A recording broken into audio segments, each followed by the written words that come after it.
आज आपण बनवणार आहे गुळाची लापशी. त्यासाठी आपण 2 वाटी गूळ, 2 वाटी गहू, 1 वाटी तूप, काजू, बदाम, मनुके, खोबरं, बडीशोप, पिस्ता, वेलची आणि खसखस घेतलेली आहे.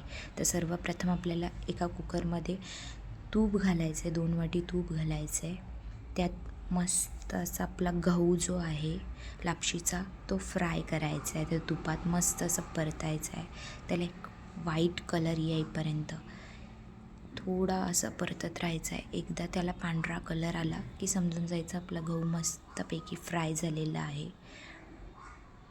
त्यात पाणी ॲड करायचं अंदाजे आणि त्यात आपले जे 2 वाटी गूळ आपण खिसलेला आहे तो 2 वाटी गूळ ॲड करून मस्त असं एक हलवून 3-4 शिट्टी करून घ्यायच्या कुकरच्या, म्हणजे त्यात तो गहू शिजून जातो. दुसरीकडे आपल्याला ती बडीशोप आणि वेलची मिक्सरला बारीक करायची आहे आणि खसखस कढईमध्ये फ्राय करायची आहे.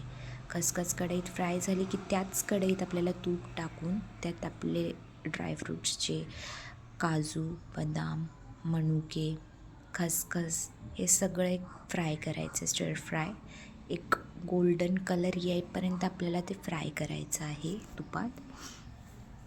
गोल्डन कलर आला आपल्या ड्रायफ्रूट्सला वगैरे की त्यात थोडंसं आपला जो खोबरं होतं खिसलेलं ते ॲड करायचं आहे.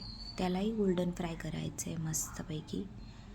ते गोल्डन फ्राय झालं की त्यात जी आपण वेलची आणि बडीशोपची पूड केलेली ती ॲड करून आपल्या लापशीचा गहू आणि गूळ जो आपण शिजवला आहे तो ॲड करायचा. त्या सर्व मिश्रणाला एक मस्तपैकी परतायचं, कारण ते एकजीव होईल.